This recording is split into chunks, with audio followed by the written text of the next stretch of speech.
Says, this is your first time in Elixir, sindio?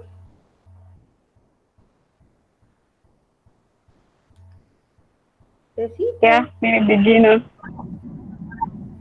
Oh, okay.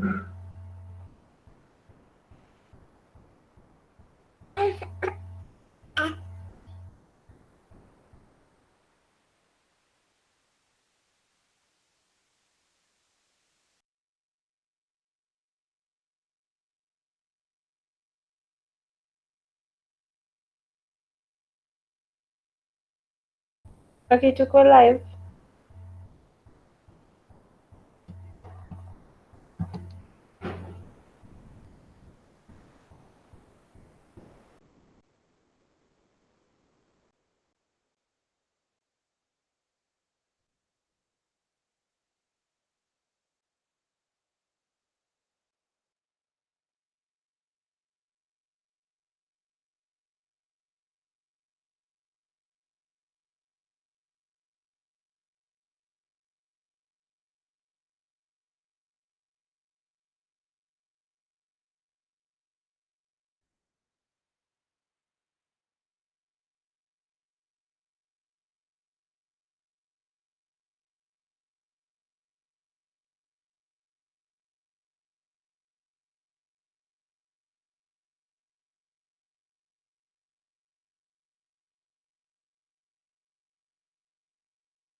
Property-based testing.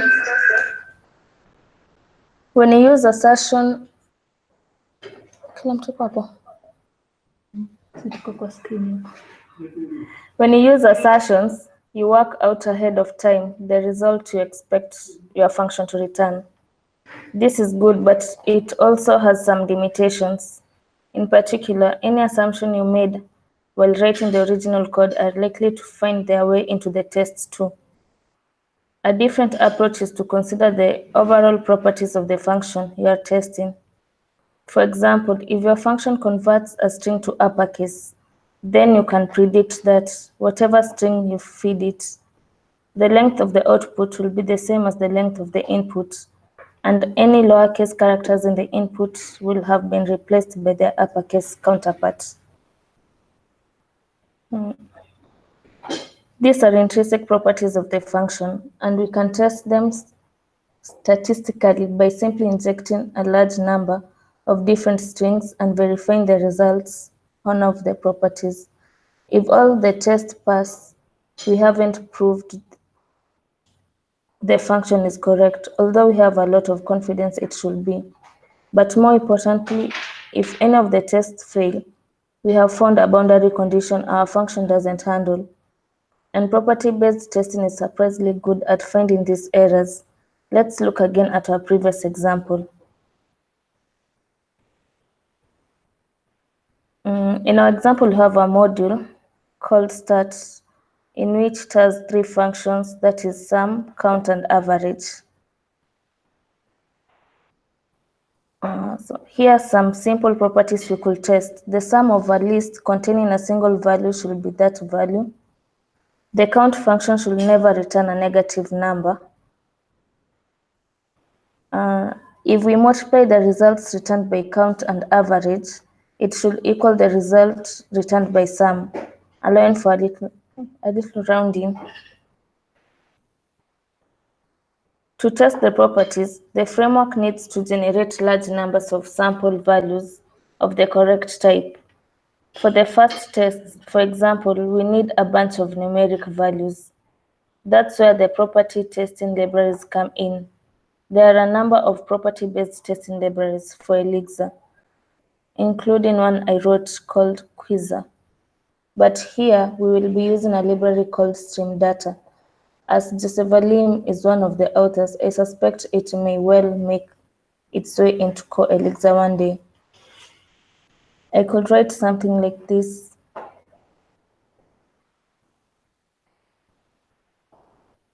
Check all in real.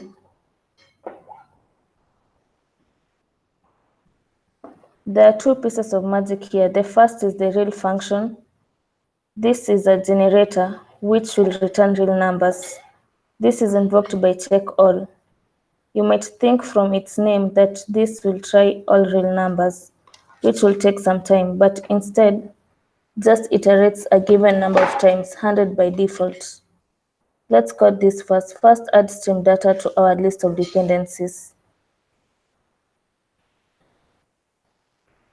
Now we can write the property test. Here's the first.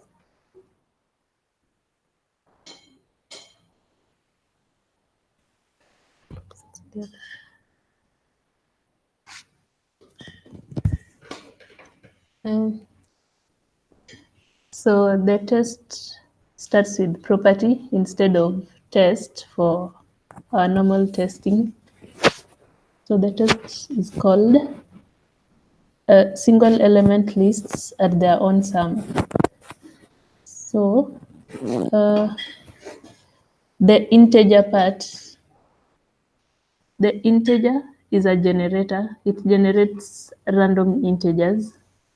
So yeah, so for a number in the integers generated, you assert that the sum of a list with the number is the number. So for example, if the number generated was 2, we assert that the sum of a list with 2 equals 2.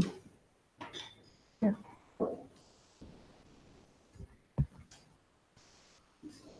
You'll see this looks a lot like a regular test. We have to include use xcheck at the top to include the property test framework. The actual test is in the property block.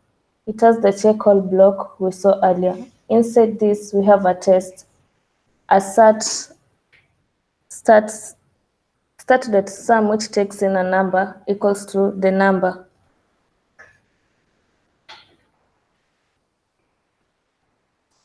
Let's break the test just to see what a failure looks like.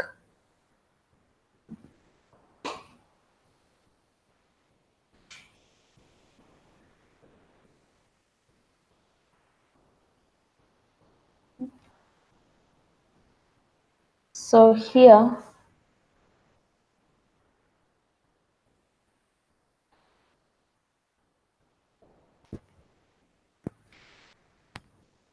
In this case, you are asserting that the sum of a list with a number which is generated from the real function, is equal to the number plus 1. Yeah, this should fail because that can't be true. So for the test will fail at the line, the assertion line. So for the left, it will get 0 because I'm assuming the number was 0. So the sum of a list with 0 is 0. So when you add on the right now, you add 0 plus 1. So that will be 0 plus 1, which is 1, which is not the case because if the list has 0, the sum should be 0. So that's why it's failing.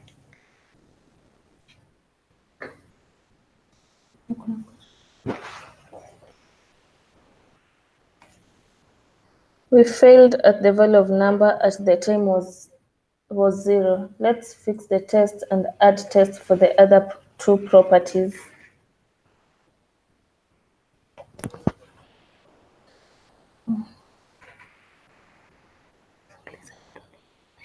Any questions so far?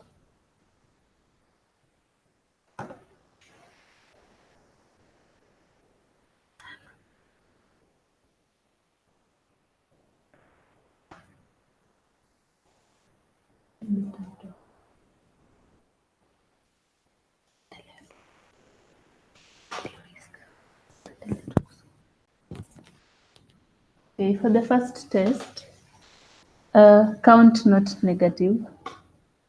So we saw that the function count was getting the number of elements in a list.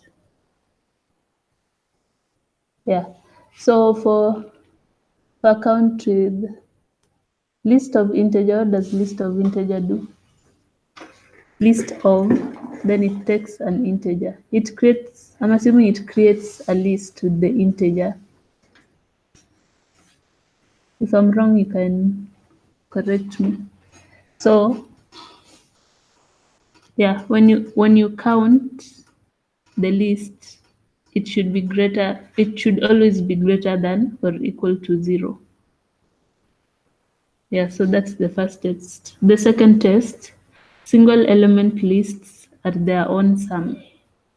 This one is similar to the one we had before, where we find the sum of a list with the integer generated from our generator here. Yeah, then the sum of that list should be equal to the number. The third test, sum equals average times count. Yeah, check all L in list of integer, that's a generator. Well, assert in delta. We saw last time that assert in delta, how does it do it? Makes sure that the difference between the first argument and the second argument is not greater than the third argument here. Yeah. Anyone with something to add on that third test?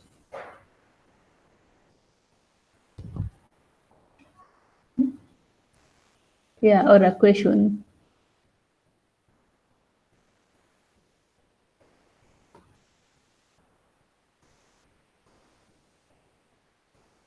Okay. The two new tests use a different generator list, which takes an integer, generates. Just to ask, why is that test passing? Because okay, that's more like sababu like ile kitabu kinafaa tuisome sasa tuipitie. So okay, the question is, why is that test passing? Tumesema the difference between some this one and ingine should not be greater than the delta. Delta is the third argument. Why is it passing? I think that's a question. Oh. I think it's passing because when you compare the first argument and the second argument, the difference between them is less than this exponential. Huh? What is the difference between?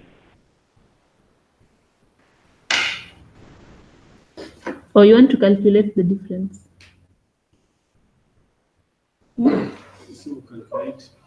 Like okay, if you look at the thing, see the sum. What is the sum? Sum yake the total, right? And then if you look at the count times sum gives you the sum. Count times average. So sum and count are the same thing. The values, for instance,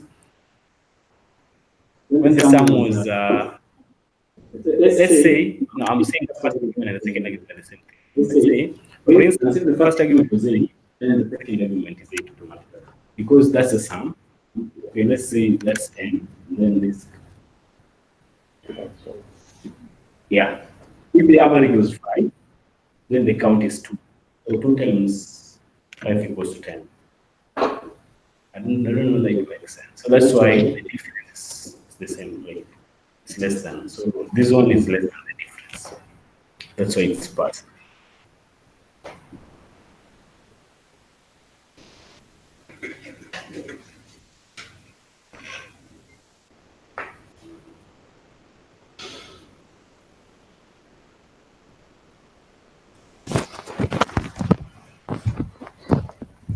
The two new tests use a different generator.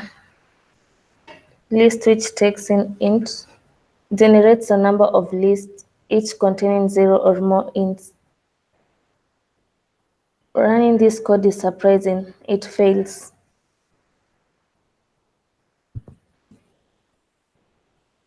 Hi Tracy, can I interrupt you kidogo? Okay. Paul is here. Alikuwa anatuambia he could take us through the nini. Since I'm not able to.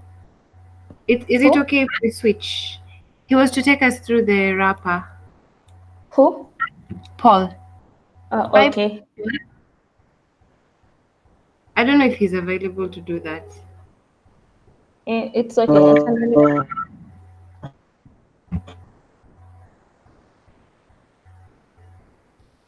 Hi, Paul.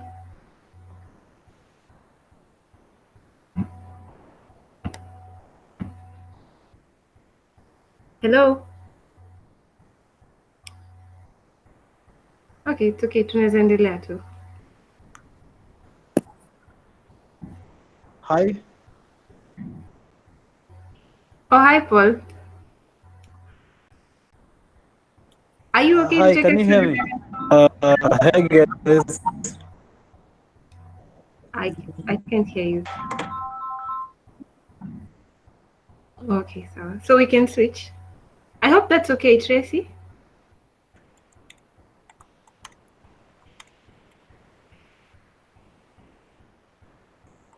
Okay. Hello, mnaweza nisikia? Can you hear me?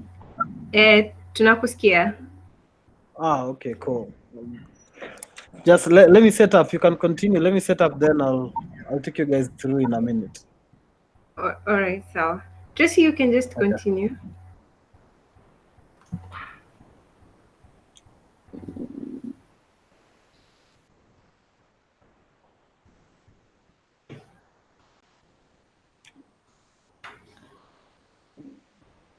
The exception shows we failed with an arithmetic error, and the value that caused the failure was. Which value is this?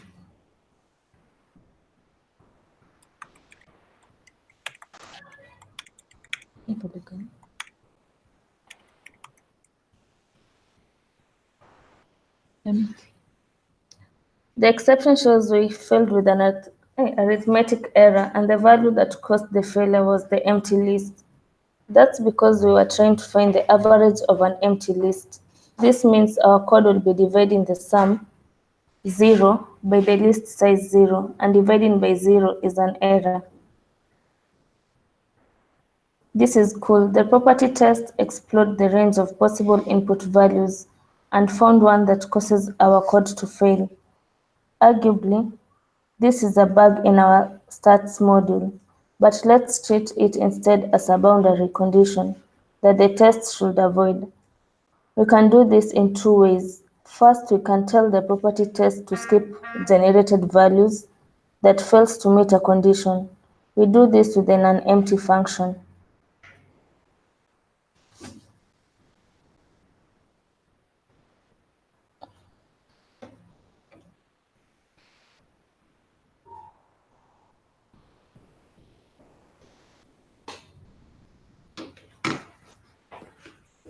Okay, so the list of generator generates lists which are non-empty now, because we are piping the result of list O to non-empty. So at any given point, we will not have an empty list.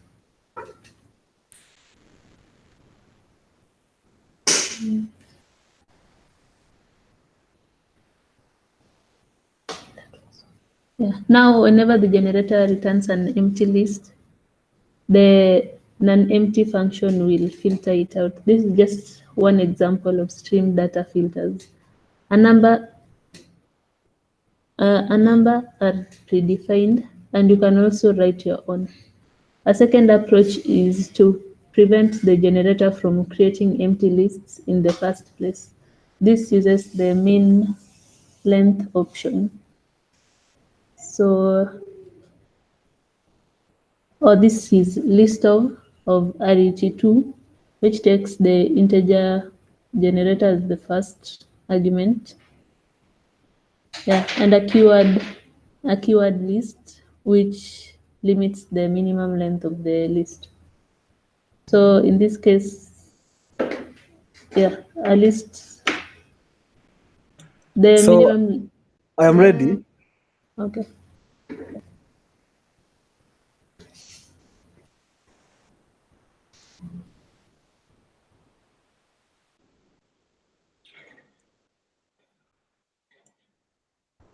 So we can switch to So your can you see my screen? Oh yeah. Yeah, can you see my screen? Yes. But ziko ndogo. Okay. I don't know if you can increase the font. Let me see. How do you increase VS Code? I have no idea. Cecilia and I are Vim users. Okay. Let me just see.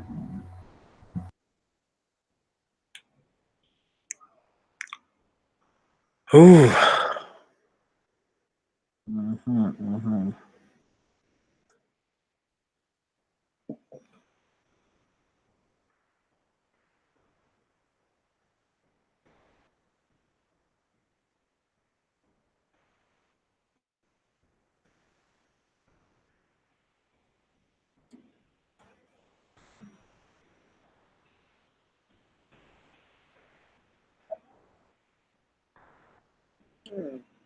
Control. I think it's getting smaller. Oh, let's see. How about that?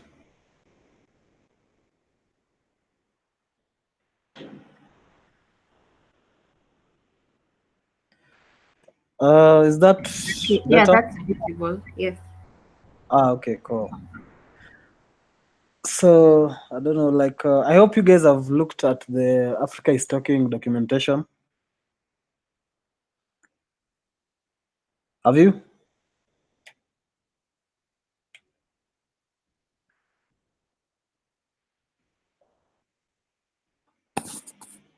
Okay, let me see. So have you looked at the Africa is Talking documentation? Hello.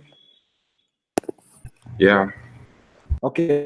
If you have, so this is just an Elixir library. There's nothing much to it. So I'm sure, like, if you've done Elixir, you know, if you just do mix new, the given name, you'll get this directory structure. So the only thing we added was this Travis. This was just to ensure like our tests were passing and to run tests for the CI. In addition to, you are doing like checking the format, like to ensure that the code is well formatted. That is after someone has pushed. So this just helps in catching those kind of errors. It just runs the tests and does the format checking. Okay, I think other than that, among the dependencies that we have, so the app is built on Elixir 1.8. In addition to that, among our main dependencies are Tesla. This is just for the HTTP processing and all that. Then you have JSON for passing JSON data. Then FXDoc is just for local development, which we're using to create the documentation. Now this was as we were preparing for pushing it to Hex, though we haven't really pushed it. Okay, then other than that, yeah, let me just take you to the main part. I think it's good to start looking at tests. Actually, if you look at tests, it will help us better understand before we go to the main code. Let me just go to the main code. So the main code, the way it's structured is we have this module. This is like the main entry point for the application, because what we did, we just wanted to like extract the other functionalities. These are the main functionalities that are working at the moment. So we just wanted to extract this functionality to a common module instead of like actually doing atex.gateway.airtime. You'd just do something like, for instance, if you want to, let's say, send airtime, you'd just do atx.get. Oh, this is for like getting the application data. So to get the application data, you just do atx.get application data, and maybe to send airtime, you just do atx.send airtime, and putting in the required data types, required like parameters. So this actually saves us from doing something like atx.gateway.airtime, then we do .send airtime.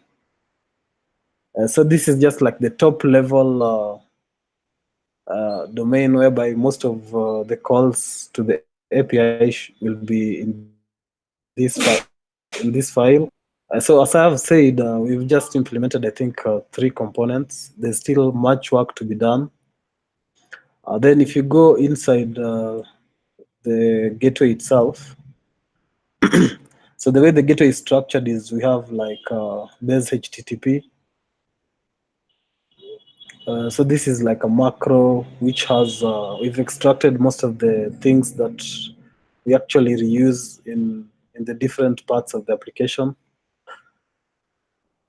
So for instance, I told you we're using Tesla HTTP functionality. So here we have like, we're getting the environment key, then content type, which are defined on, I think at the config. Yeah, so for config, you have to actually get this from AfricasTalking. I think you get the key. So currently we're just using Sandbox, because we're just like developing on that. We haven't really, I think I tried using my own account. 1 or 2 things worked. So this, I think this username Sandbox, these are used for accessing the AfricasTalking API. Then in addition to that, we have the key for testing as well.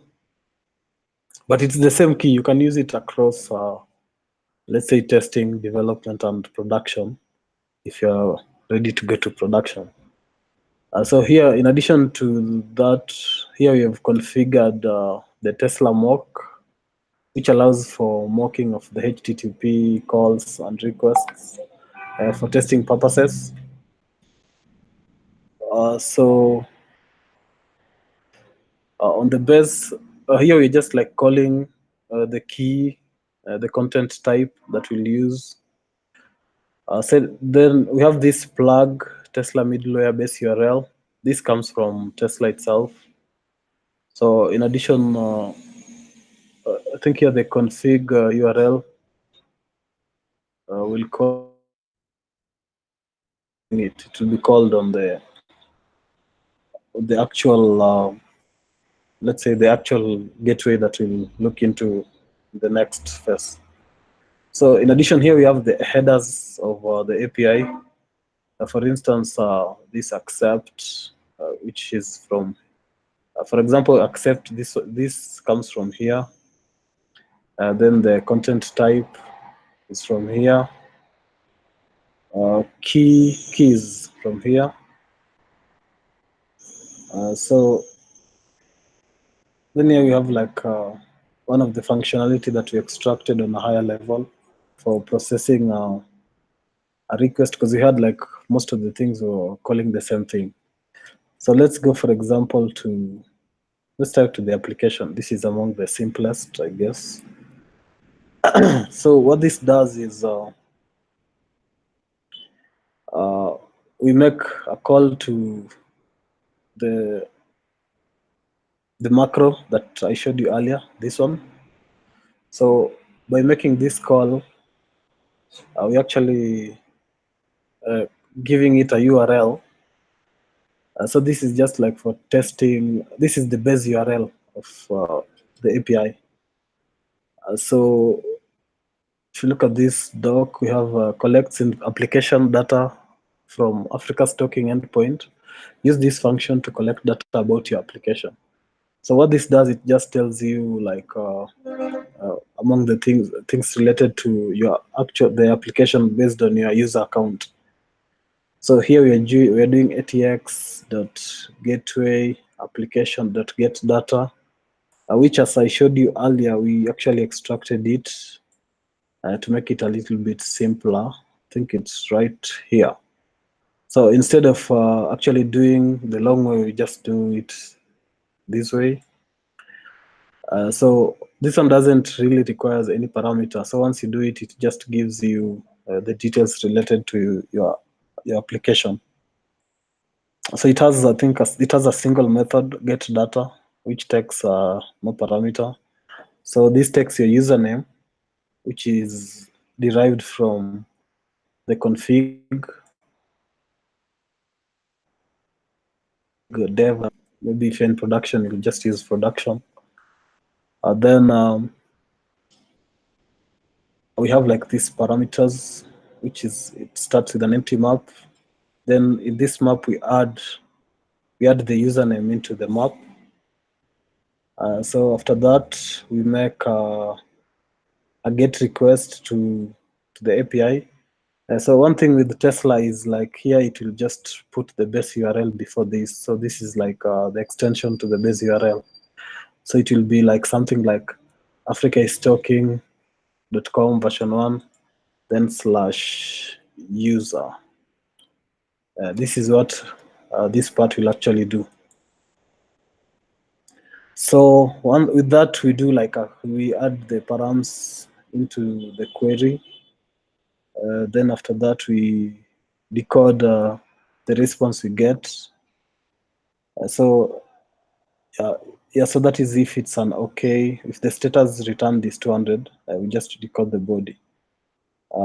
At times we may just find we get a response, but with a value, which is not the status isn't 200. So with this, it will give us a given error based on the results that come. Then sometimes you just get the error, so it just returns a tuple with the error and a message showing us the error that we have. After that, we have like the airtime. So this module holds the implementation for HTTP gateway, which runs calls against AfricasTalking API. So it sends airtime to one or more numbers. It accepts a map of parameters containing a list of maps, each containing phone numbers and an amount of airtime to send out to a number. This is expected in the recipient's key. So the parameters are map, which contains recipients, which is a list of maps, each with phone number and an amount. So for example, we have this here. So among the thing that this method call requires, the parameter is this one, which is a map, which inside it has a key of recipients, and let's say you can have like phone number to the person you're sending to and the amount. So this is just sending to like a single person, but you can, in the event you want to send to more people, you just add other maps inside it with the specific phone numbers and amounts you want to send. So yeah, so this is what is supposed to send the airtime. This is the method itself. As you see, it takes a map, the recipients. So this is like a list of, let's say, the different numbers you want to send. So what this does, like I showed you earlier, it takes the username. So I think yeah, we need to serialize the people. So we just go through like the people list and do it goes through this method. Yeah, let me see, serialize. Yeah, so this just makes it, I think, a little bit better before we send it out to the given endpoint. So we have like the params as well, which takes the attributes, which I think we fetched from here. Then it adds on this, the username, then the recipients containing these serialized people. Here again, we just do the same as we did earlier. So we post to the send endpoint, which is after this. So it just adds on the base URL, then it will do like send.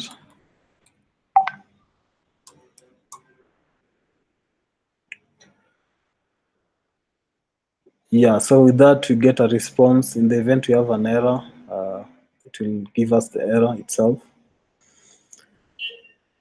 So these are just private method to help with this functionality. I think that's what we've done on the airtime.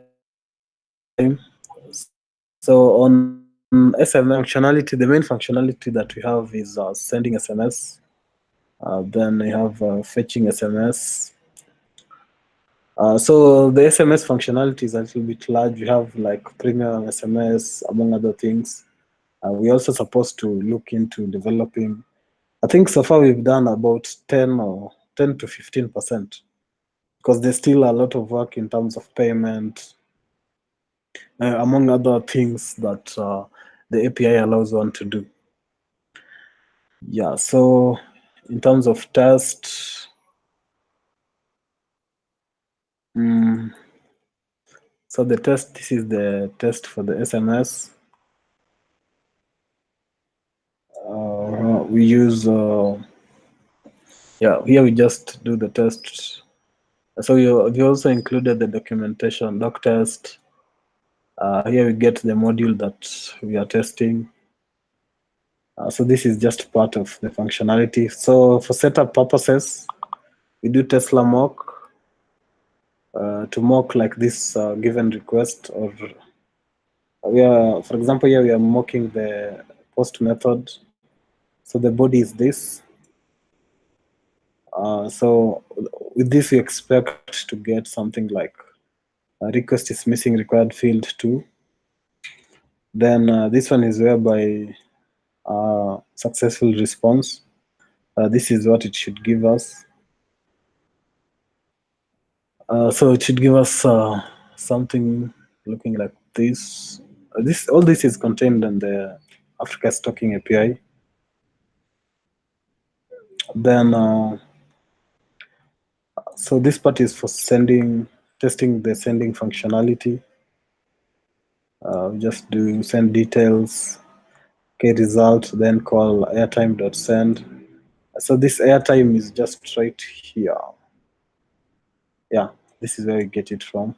Since we have aliased it, we don't have to do the entire module name. We just call airtime.send with the send details. So it will give us something like an object with the result will be something like a JSON object. So we just extract responses as message, then assert that the message has a key amount containing this. So the way we do this is we are just using I think yeah, this part here. So we are asserting that you are getting some of the contents of this data. So the same case with the application test is it's just almost the same flow. There's no much difference between the tests that we have. Yeah, I guess that's what we have. Maybe you can just like take a look on your own and maybe test it locally and see how it performs.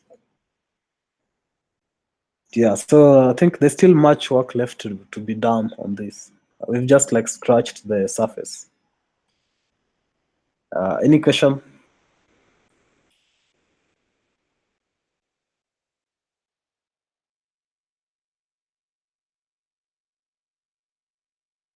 No, none from me. Okay. But if you just look at the code itself, you'll actually, it's not that hard to understand. Maybe one thing you can do is just maybe run the tests and maybe test how it works on the sandbox, and also look at the documentation, because at least the documentation will give you an overview about what this part is doing. And as I told you, like we've just implemented a few of the components. There's still like, I don't know, a ton of things to do, maybe about 80 to 90, 85 to 90%. Yeah.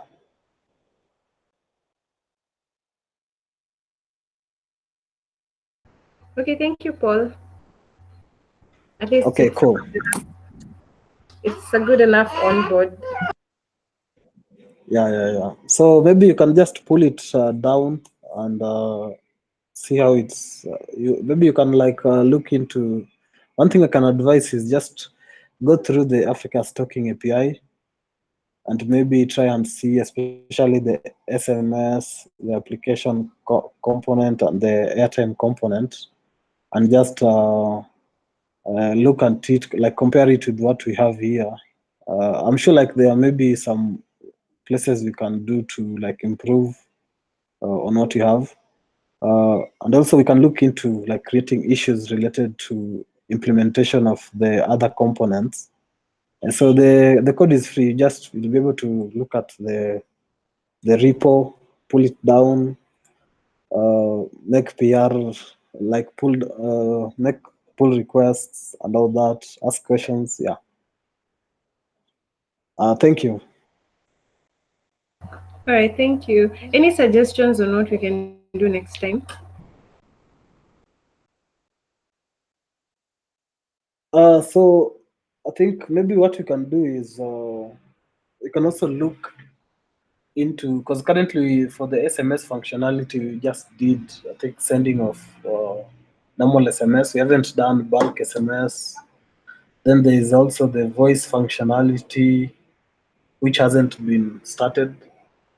Then there's also, I think, the payments aspect, which may take a little while because it's a little bit larger. But maybe for now we can just look into finishing up on the SMS before we go to the other parts of the API. So maybe you can, when you go back, you can look into SMS API, and next time we come, we can start working on that area. Okay, thank you. I think that's an assignment enough.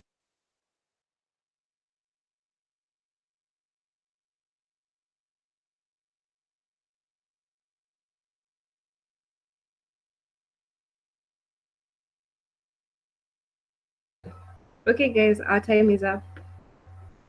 If there's no other business, of what, Jackie, Frank, Cheryl, Tracy, anything?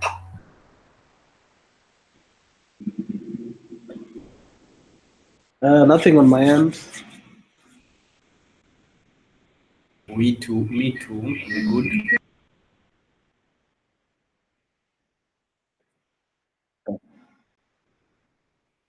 All right. Okay, thank you guys for making